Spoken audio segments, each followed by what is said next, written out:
The numbers scrolled across Vex'thara's neural display, each digit another nail in humanity's coffin. She stared at the projection floating before her compound eyes, her thorax trembling with what her species called kelsh, the uncomfortable sensation of witnessing inevitable tragedy. 3%, she whispered, her translator converting the click language into something the assembled council might comprehend. The probability calculations account for every variable: environmental toxicity, gravitational stress, radiation exposure, biological incompatibility. 3% chance of survival beyond 6 planetary rotations. The conclave chamber fell silent. 200 species represented here, beings from across the Orion Arm, creatures who had conquered physics and bent reality to their collective will. Yet none they simply watched the holographic display showing the small blue world Earth as it spiraled toward oblivion. Comas of the Stellarian Empire broke the silence first. His crystalline body refracted the chamber's bioluminescence into prismatic patterns across the obsidian floor. Then we agree humanity's application for galactic exodus is denied. We cannot expend resources on a species with such negligible survival metrics. They don't even possess faster-than-light capability, added Thornsinger, her six-limbed form coiled upon the delegation platform. Their entire civilization remains trapped in a single star system.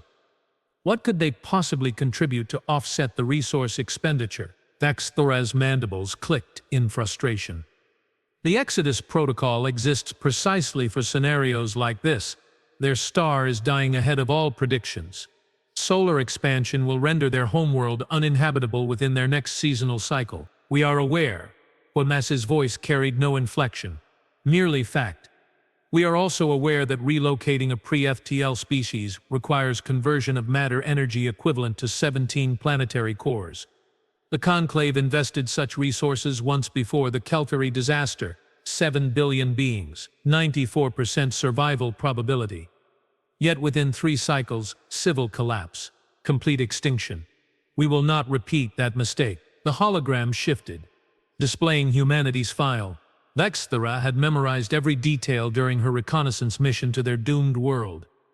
Humans, carbon-based, oxygen breathers, persistence predators evolved from pack hunters, average lifespan of 73 orbital periods, technological age less than 600 revolutions, no psionic capabilities, no exoskeletal reinforcement, no radiation resistance, fragile, impossibly, laughably fragile.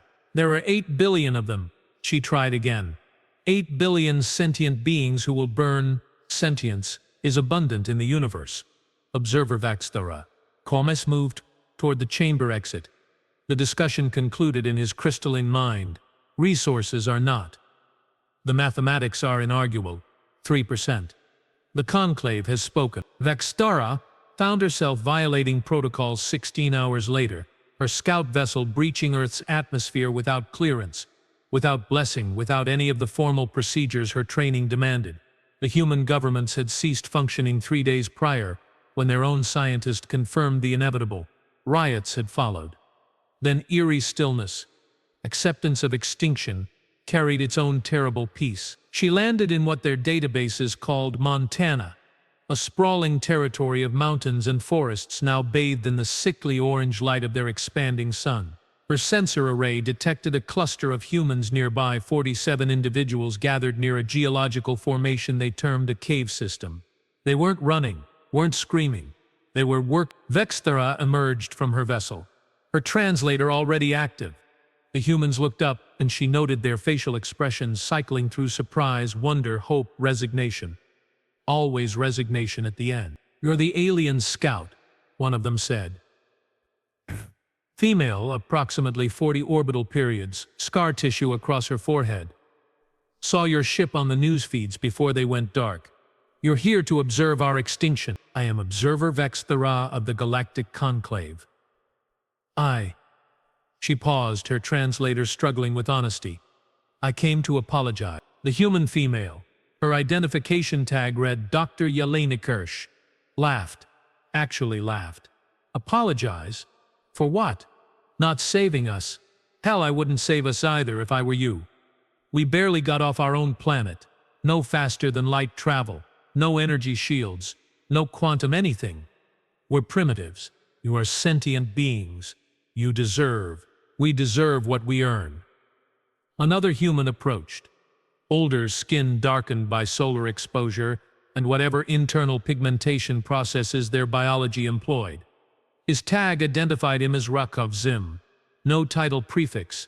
Observer. Is it what brings an observer to watch 47 humans dig holes in the side of a mountain? Vex'thara's sensors analyzed the excavation.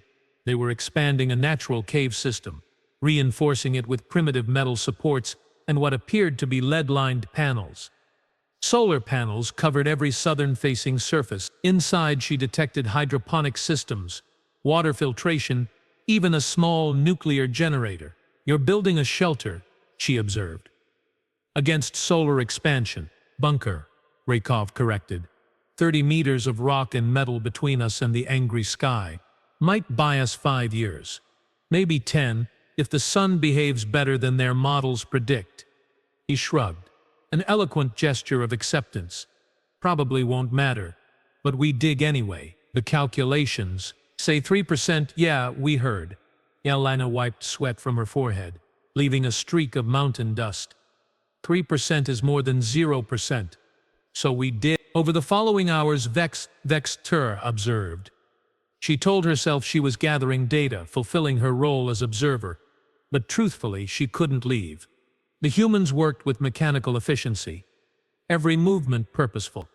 They rotated through tasks, excavation, construction, farming, maintenance without complaint. When their sun set earlier each day as expansion accelerated, they gathered around a fire and someone played a stringed instrument while others sang. They sang while their world died. Why music? Vex'thara asked during the second night. Your survival depends on efficiency. Musical expression consumes caloric energy without survival benefit. Rakov poked the fire with a metal rod, sending sparks spiraling toward the diseased stars. Because we're human, we don't just survive, we live. There's a difference. I don't understand. Yeah, he smiled. Another facial expression, this one reading as gentle in her translation matrix. I know. On the third day, Yelena showed her the bunker's interior. They'd carved out living spaces, storage, even a small medical facility. The walls displayed images, families, landscapes, cities now abandoned. Memory wall, Yelena explained. So whoever survives remembers what we were, what we built. She paused before a photo of a sprawling city glittering with lights. New York, 15 million people. Empty now. They evacuated to underground facilities. But those won't last. Not built for this. This bunker, though. We designed it for long-term. Centuries, if needed, for 47 people. Started with 47. We've got room for 200. Messages are out. Others are coming. Slow on foot mostly. Vehicles stopped working when the grid failed. Yelena's expression shifted to something Vex'thara's translator labeled determination. We'll take everyone who arrives. First come, first sheltered. Vex'thara's sensors detected movement. 3 humans approaching from the eastern trail, emaciated, dehydrated. One carrying a small child. The camp responded immediately, directing them to water, food, medical assessment. You give away your resources, Vex'thara observed. We share our resources, Rakov corrected, returning from helping the newcomers. It's what we do. That night, Vex'thara transmitted her report to the Conclave. She included everything, the bunker construction, the resource sharing, the music around the fire. She concluded with a request to reconsider humanity's evacuation application. The response arrived within 2 hours. Request denied. 3% probability unchanged. Expenditure unjustifiable. She stared at the message, then at the humans below, still working by lamplight to carve survival from stone and metal and sheer stubborn refusal to yield. 3% probability. The humans called it a chance. The Conclave called it a waste. Vex'thara, for the first time in her 15 cycles of service, wondered if her civilization had calculated the wrong variable. By day 7, the bunker housed 83 humans. They arrived in clusters, families and strangers alike, drawn by radio broadcasts on emergency frequencies. Each newcomer was assessed, treated, integrated. No one was turned away. You'll exceed your resource capacity, Vex'thara warned. Your food production cannot sustain this population growth. Then we'll ration, Yelena replied, simply, adjusting a water filter. We'll make it work. The mathematics. Screw the mathematics. The human female's expression shifted to something fierce, almost predatory. Math says we're dead. We say we're not. We've got maybe 2 months before surface life becomes impossible. In 2 months, we'll be underground, doors sealed, living on mushroom farms and recycled air. We'll last as long as we last. Could be 5 years. Could be 50. Could be 500. And then we come out. We rebuild. We adapt. We figure it out. Yelena met her compound eyes directly, unflinching. We're persistence predators. Observer, you know what that means? Means we don't give up. Ever. We might not be strong or fast or have fancy exoskeletons, but we keep going long after the prey collapses. We're still walking, still hunting, still surviving. Vex'thara felt her thorax tremble again. Kalish, but different now. Not discomfort at witnessing tragedy. Something else. Something her species had no word for. I must return to my vessel, she said. Observe other pre-extinction species. Protocol required. Liar. The word stopped her mid-turn. I do not. You're not observing us for your conclave anymore. Rakov approached, carrying tools toward the bunker entrance.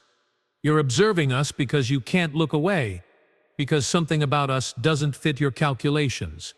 Am I wrong? Vex'thara's translator struggled, parsing honesty against protocol. Finally, no, you are not wrong. Then help us. I cannot. The conclave has denied, not talking about your conclave. Rakov set down his tools. Talking about you.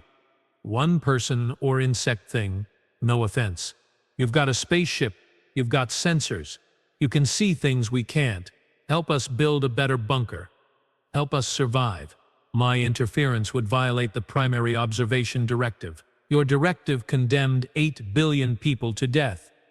Yelena's voice cut through the darkness. So forgive me if I don't give a damn about your protocols. The two humans stood before her, backlit by the bunker's entrance lights, faces streaked with dust and sweat in absolute conviction. Behind them others worked, sang, lived, refusing extinction with every breath. 3% probability.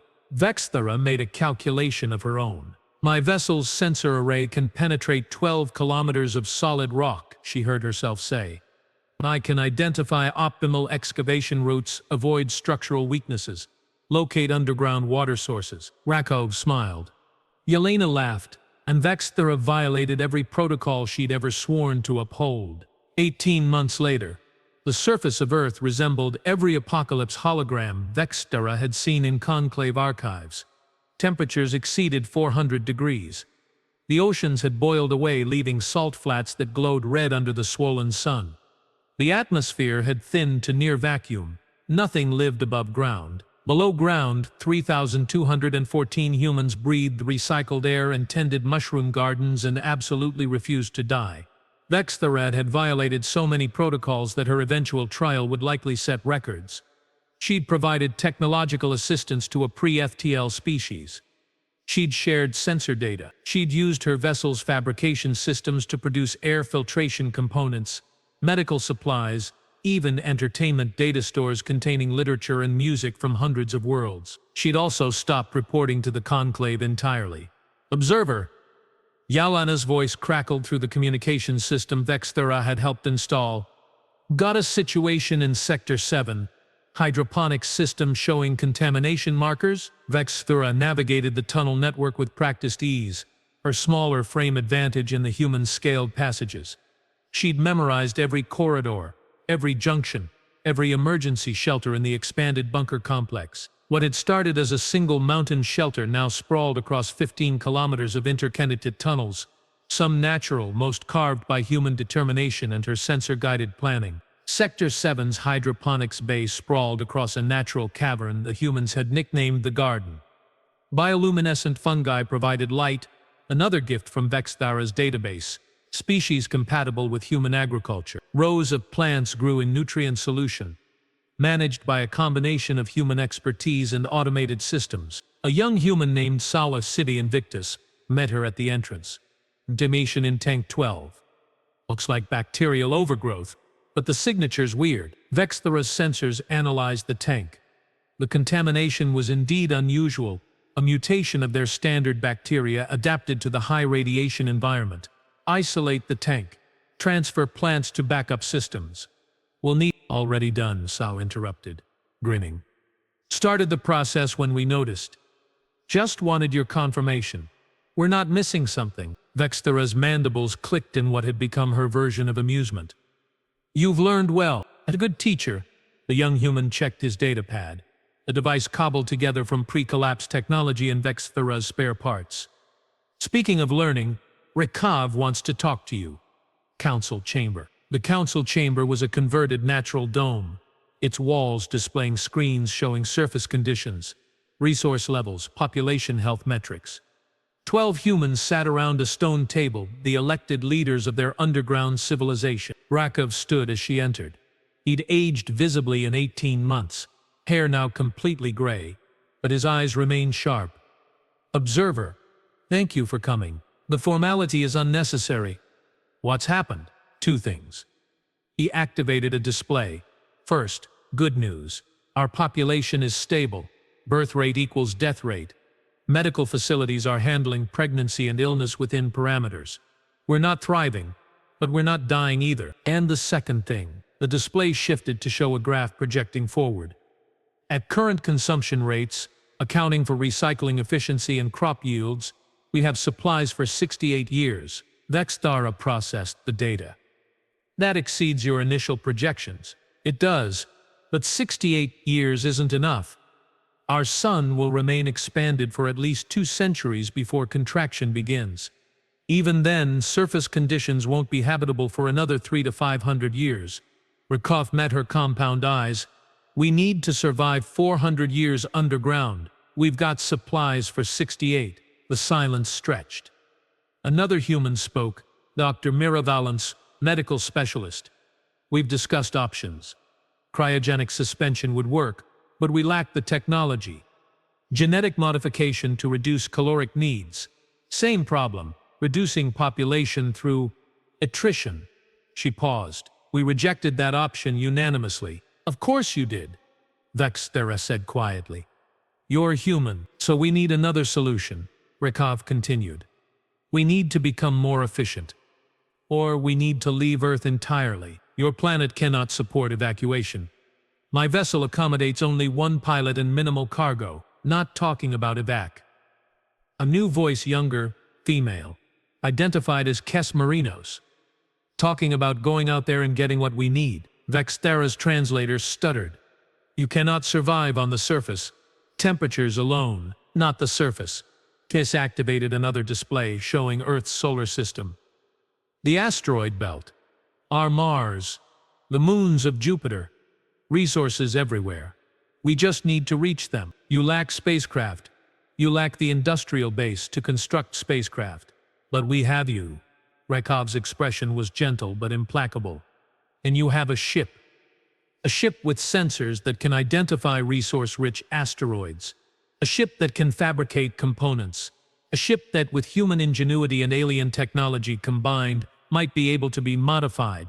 Vex'thara understood then. They weren't asking her to save them. They were asking her to help them save themselves. My vessel's fabrication system is designed for small-scale repairs. What you're proposing would require impossible things? Yelena had entered the chamber quietly. Yeah, we're good at those. The project took 4 months. Vex'thara provided the technical knowledge and fabrication capabilities. The humans provided engineering ingenuity that consistently surprised her. They couldn't build a full spacecraft, but they could build a mining drone, automated, radiation-shielded, capable of asteroid excavation and return trajectories. The first drone launched from a surface platform on a day when the sun blazed like an angry god. Vex'thara monitored from the bunker's control center, surrounded by humans who had somehow learned to operate technology centuries beyond their original civilization. Trajectory locked. Sao reported. Target asteroid. Designation K347. mineral composition matches our needs. Iron, nickel, water ice, radiation levels, Vex'thara asked. Within tolerances. The shielding is holding. They waited. 3 weeks later, the drone returned, its cargo bay filled with asteroid material. The celebration lasted 12 hours. Music, food, even fermented beverages that humans apparently required for proper rejoicing. First harvest, Rakov announced, holding up a chunk of asteroid ore. First step off this dying rock. First proof that we're not just surviving, we're adapting. They launched 12 more drones over the next year. Each returned with resources. The humans established processing facilities, expanding their industrial capacity. They mined water ice, split it into hydrogen and oxygen.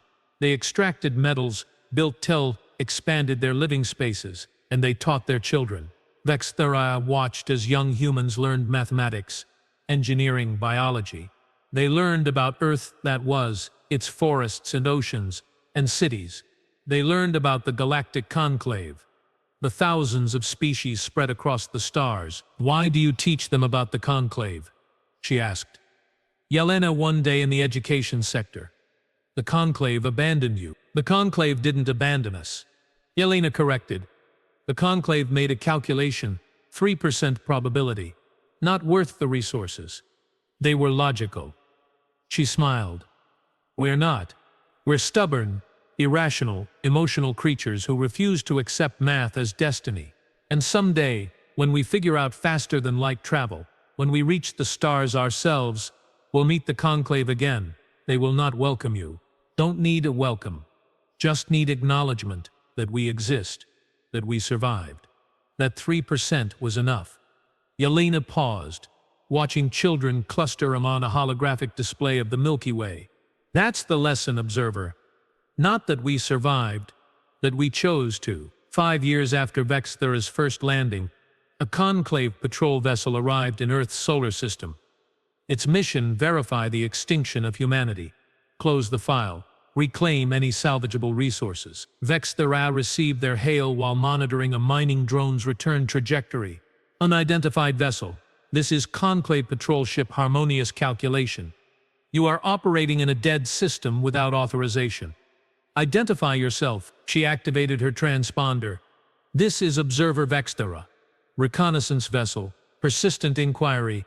I am conducting extended observation of pre-extinction Event 7. Event 7-31 concluded 4 orbital periods ago. Humanity probability 0.001. Why are you still present? Vex'thara looked around the control center. Humans worked at every station, monitoring systems, processing data, living. Because, she said carefully, the calculation was incomplete. Silence from the patrol ship. Then explain. Humanity's survival probability was calculated at 3%. This was accurate for passive survival if they waited for rescue, did nothing, hoped for intervention. But humans don't wait. They act. They adapt. The calculation failed to account for human persistence. You're claiming humanity survived? I'm claiming more than survival. Observe coordinates 773 by 421. There's something I want you to see. The patrol ship's sensors focused on the asteroid belt, on 12 automated mining drones.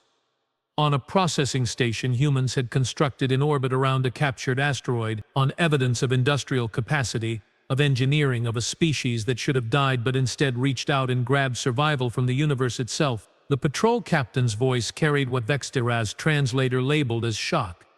That's impossible. The solar expansion, the surface conditions, they went underground, Vex'thara said.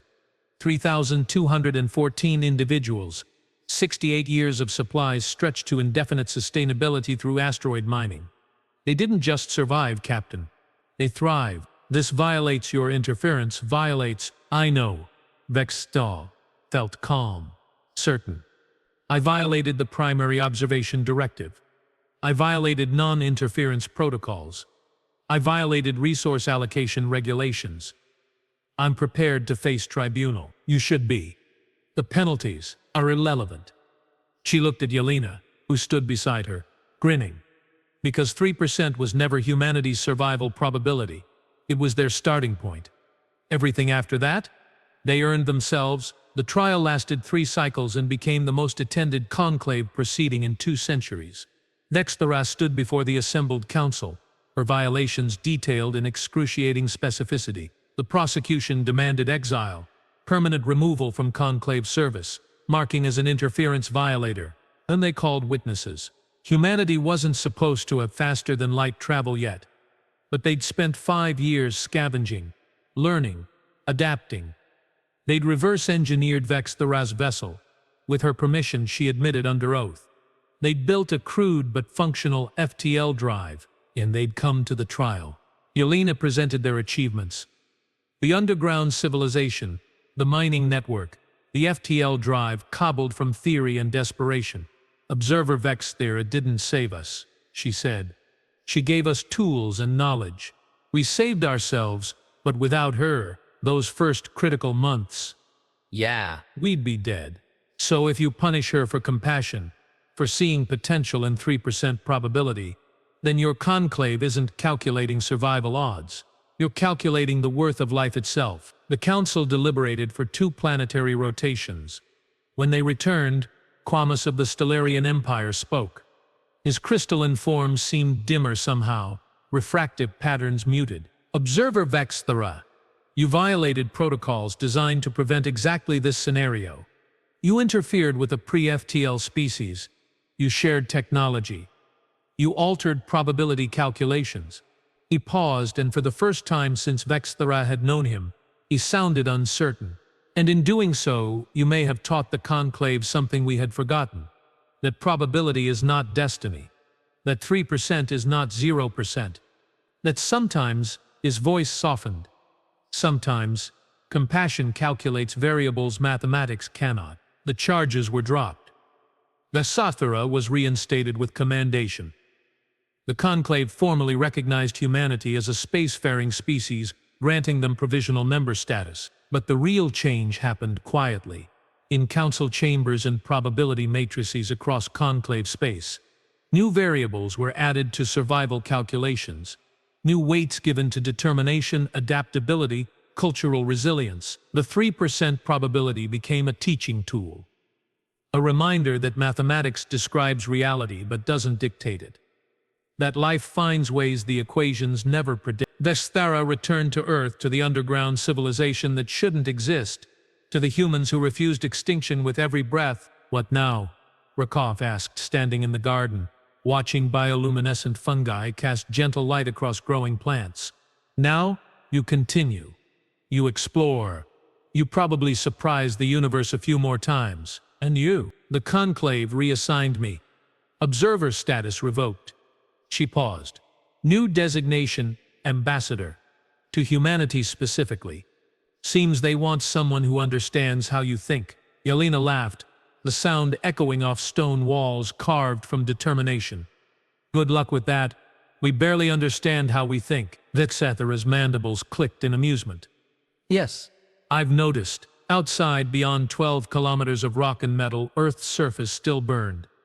Inside, humans lived, laughed, built, dreamed. In orbit, their mining stations carved resources from asteroids. In makeshift laboratories, their engineers designed new vessels, new systems, new solutions to impossible problems. 3% probability. They'd taken that number and transformed it from a death sentence to a declaration of intent. Not zero, not helpless, not extinct, human. And somewhere in the depths of the bunker, around a fire they maintained purely for the atavistic comfort it provided, someone played a stringed instrument while others sang. Songs of Earth, that was. Songs of Earth, that would be. Songs of the impossible journey from dying world to spacefaring civilization. Songs of survival, one stubborn breath at a time. 3%. Vex'thara thought, watching them. Humanity didn't need better odds. They simply refused to acknowledge the worst ones. And sometimes, that made all the difference. Years later, when historians analyzed humanity's emergence into galactic civilization, they would point to this moment, not the extinction event, not the underground survival, but the trial. The moment when the conclave learned what humanity had always known. probability describes the past. Persistence creates the future, and 3% is just another way of saying we haven't started fighting yet.